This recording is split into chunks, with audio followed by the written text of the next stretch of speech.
Hello everyone, it's Kris again. I'm back with top 3 photos with disturbing backstories, part 4. It's another Mrballen, obviously. I've been on a kick with this with some of the mysterious disappearances that I've been doing. So I'm kind of jumping back and forth. But if you like the video, give it a thumbs up, subscribe to the channel if this is kind of what you're interested in. And I've been doing a different kind of different kinds of videos. I don't like to focus on just one thing. So without much talking, let's just go ahead and get into this and see the top 3 photos with disturbing backstories, part 4. Today, I'm going to share with you 3 progressively more disturbing stories, and at the end of each of them, I'm going to share with you the picture that is famously associated with them. But before I get into today's stories, if you're a fan of the strange, dark, and mysterious delivered in story format, then you've come to the right channel, because that's all I do, and I upload 3, 4, even 5 times every week. So if that's of interest to you, please tar and feather the like button, and then subscribe to this channel, and turn on all notifications so you don't miss any of my weekly uploads. All right, let's get into today's stories.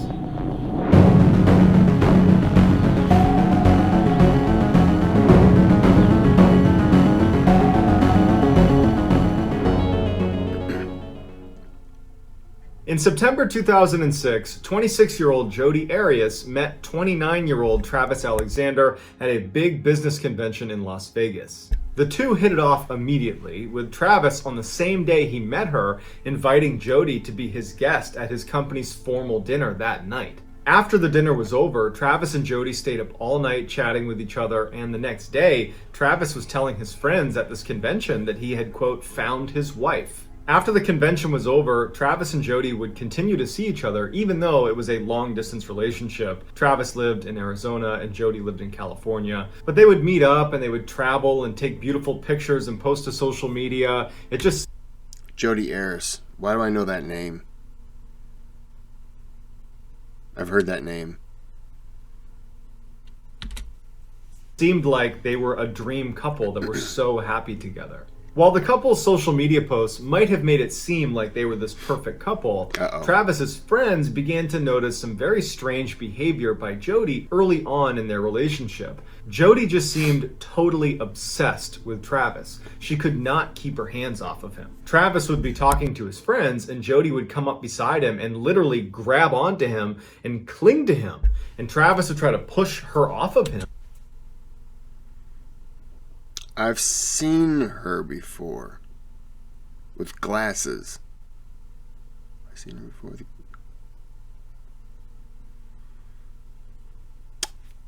Maybe not. And she would just come right back and grab onto him. But it wasn't playful and jokey and funny. It was like she literally needed to be holding on to Travis. Jodi would get really upset anytime Travis was interacting with a female. Didn't matter their age or their relationship to Travis. It was like she just could not hack any other females in his life. She would follow Travis anytime he went to the bathroom, and she would put her ear to the door and try to eavesdrop in case there was somebody else in the bathroom that Travis could have been talking to. She began showing up to Travis's house totally unannounced at all hours. And one time when the house was locked and Travis wasn't even home, she snuck into the house through the doggy door. Initially, Travis's friends just thought it was weird behavior, but over time, they started to feel like Jodi might actually be dangerous. And so they sat him down one day and they kind of had like an intervention. And they said, "Hey, Travis, you need to break up with this woman. There is something off about Jodi. Her behavior is just totally weird, and it seems like she is just never going to let you go. I think you need to break this off and just find a way to cut ties with this woman." As they're speaking to him, they hear something outside of the room they're in, which had all the doors closed. And Travis stands up, walks over, opens the door, and standing right there is Jodi. She was eavesdropping, and she was furious. And she looked in at all of them and gave them... That's where I've seen her. I've seen... She looks familiar. The hair fooled me. I've seen her with this. I'm going to guess this is court. Absolute death stares and stormed off. Shortly after this intervention, Travis takes his friend's advice and he does break it off with Jody, and he kind of moves on with his life. Now remember, he lives in Arizona and Jody lives in California, so you'd think it would be pretty easy to break up because you're never going to run into each other. And that's what Travis was kind of banking on, that he could get a fresh start and never see her again. But about 2 weeks after they broke up, Jody moved to Arizona. Around the same time, Travis starts dating a new woman named Lisa, and almost immediately, Jody starts stalking Lisa, showing up at her house, tapping on her windows and running away. She starts slashing Travis's tires. I mean, she was a total menace. She was trying to break them up. But a few months after she arrived in Arizona, Jody ultimately packs up and heads back to California in April of 2008. And Travis, Lisa, his girlfriend, and all of Travis's friends are so relieved. They felt like now the breakup is final. 2 months after Jody leaves Arizona and goes back to California, Travis misses a really big business meeting. And at first, his friends are calling him and kind of giving him a hard time about missing this meeting, but he wasn't responding. And after a couple of days, his friends decided they needed to go do a welfare check and make sure he really was okay. They go to his house, they open it up, and immediately when they walk in, they see blood on the carpet, and they're calling out for Travis. Travis is nowhere to be found. They walk through the house and they discover in the bathroom Travis's body. He was dead and laying in the tub. They call the police, who come over and immediately suspect Jodi Arias, who denies that she was ever there, that she had left, she was in Arizona, that she had nothing to do with this. But during the investigation, they find a camera inside of the washing machine inside of Travis's house. They were able to dry it off and extract the last few pictures that were taken on the camera. The first few pictures are of Jodi herself. She's clearly inside of Travis's house. And then at some point, she goes into the bathroom where Travis was. He's taking a shower. She takes this picture, and then immediately following this picture, she proceeds to stab Travis to death. In May of 2013, Jodi Arias was found guilty of first-degree murder and was sentenced to life in jail without parole. This story reminds me, if you have ever, or if you haven't, don't look it up, don't research it, don't do anything. Just watch, and I think you can probably catch it on Netflix streaming. Watch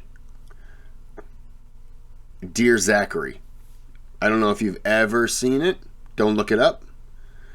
Don't just watch it. And if you've seen it before, say something in the comment down below. Just yes, you've seen it, but don't no spoilers or anything like that. Don't say anything about it. But yeah. If you haven't seen it and you like documentaries, yeah, you should check it out. It's pretty good. The person who told me to watch it, and they said it was a real hoot. It was hilarious. I didn't know, and I went into it, and it was not funny, but they got me, and yep. Dear Zachary.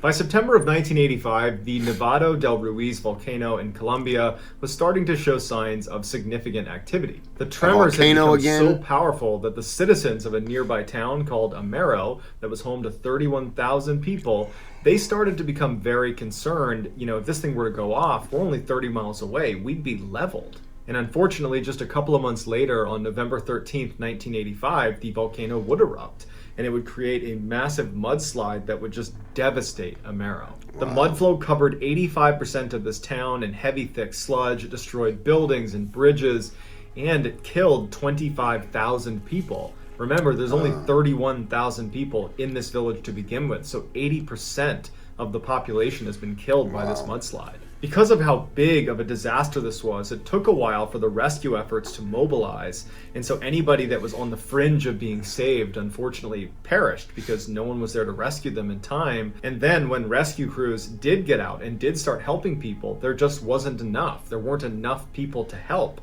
and so hundreds of people that could have been saved were just trapped and no one could get to them in time. Photojournalist Frank Fournier arrived in Colombia 2 days after this eruption with the intent to photograph the ground rescue that was going on inside of Amero. When he actually arrived in Amero, he was really shocked to see just how completely destroyed this town was and how totally ineffective the rescue efforts were. It was just totally chaotic. It wasn't really clear who was helping who. There were people literally dying all over the place. It just seemed crazy that this was not being handled better. Amid this chaos, a farmer approached Frank and told him he needed to come over and try to help this girl who was trapped under a house. So he brings Frank over to this house that's been completely submerged in water and mud, and clinging to a branch is this 13-year-old girl named Omaira Sanchez that's been trapped up to her neck in water. She's pinned by something in the water. They didn't know what it was, but she's been there for 60 hours. When Frank arrived, he spoke to the other rescuers that were there trying to get her out,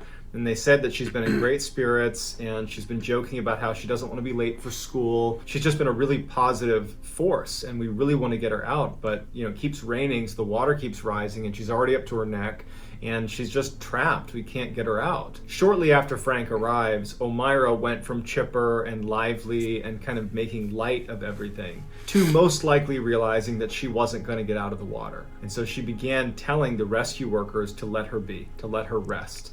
And she propped herself over this branch and she just laid there, kind of allowing herself to pass away. Frank felt totally helpless. I mean, he's looking at this poor girl that's going to die unless they can get her out of the water, but no one seems to be able to do it. And it just seemed totally impossible that we can't just find a way to get her out.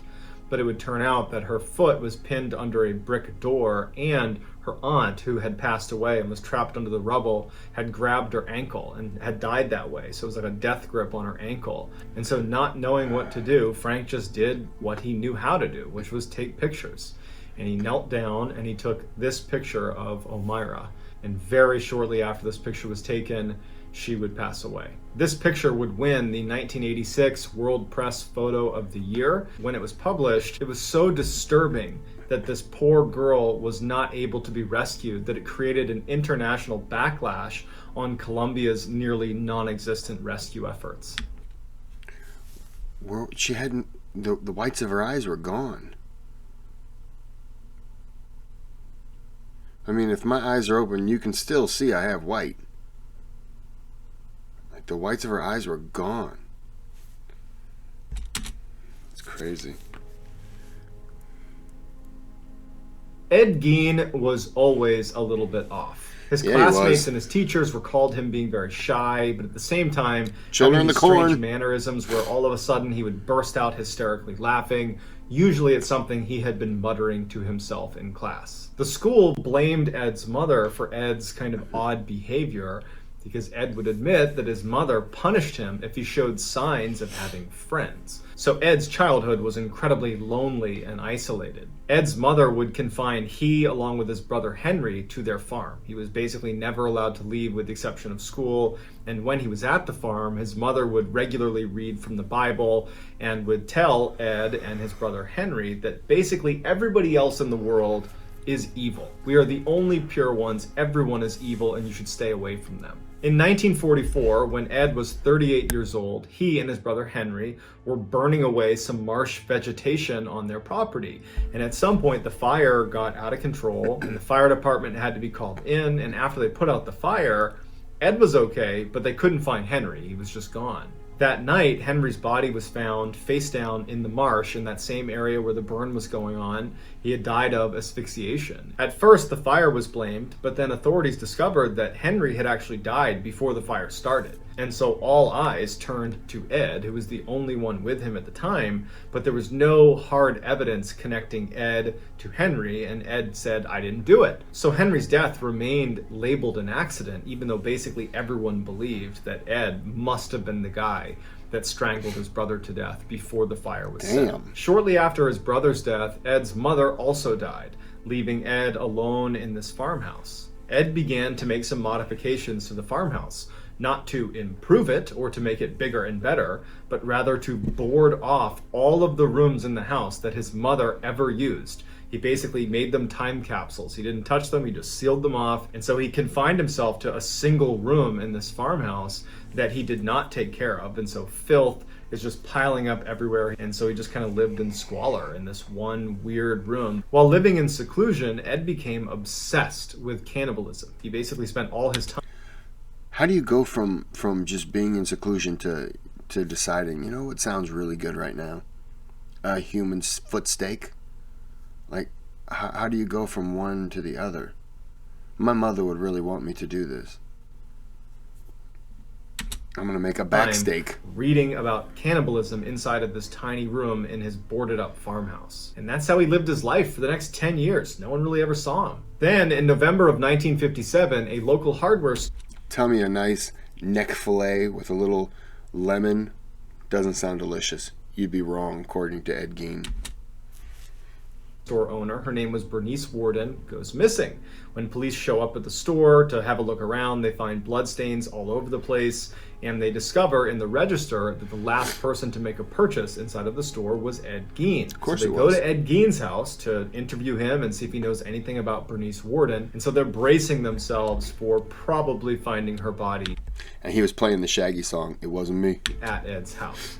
But they were not prepared for what they actually found at his house. What they find would end up inspiring movies like Silence of the Lambs, Psycho, and Texas Chainsaw Massacre. Basically, inside of Ed's house was a whole bunch of human remains, but not in the way that you would imagine. Ed was taking human body parts and making things like kitchen utensils and bowls, and he was using skin to create seats and lampshades and bedposts. I mean, his whole house was like built of human bones and flesh. We call that being an entrepreneur, Mr. Ballen. Bernice Worden's body was found as well, and she was kind of hung up as if she was next up to be made into some sort of kitchen utensil or chair or table. When questioned, Ed confessed to killing Bernice Worden, but as for the dozens of other bodies that were inside of the house, he claims they were from robbing graves, but no one really knew if that was true or not, and they weren't able to ever actually convict him for anything beyond the killing of Bernice Worden. As for his motive, he told investigators that what he really wanted to do, what he intended to do, to be a painter, was build what he called a woman suit that would resemble his mother, and it would allow him to, quote, crawl into his mother's skin. He was deemed unfit to stand trial, and he was sent to a mental hospital where he stayed until his death in 1984. Here is just a sampling of some of the things that Ed Gein made using human body parts. What is not pictured here are things like his lampshade, his seat, as well as his gloves and his belt. If you feel so inclined, you can Google those things. All right, that's going to do it, guys. Let me know in the comments. I'm not going to do that. But I appreciate it, Mr. Ballen. Well, I'm going to end it here. Sorry. I hope you enjoyed this video because it was certainly... some of them, I mean, obviously I knew about Ed Gein before, but Jodi Arias I heard about. Yeah, Dear Zachary, you should check that out if you haven't seen it. As it was told to me, it was hilarious. It was a real hoot. It's not, but it's a documentary, and yeah, that's all I'll tell you. But yeah, I'm gonna end it here. If you liked it, thumbs up, subscribe to the channel if this is you know, approving of what you like to watch. If not, I understand. No harm, no foul. But that'll do it for today, and I appreciate your time. Thank you very much.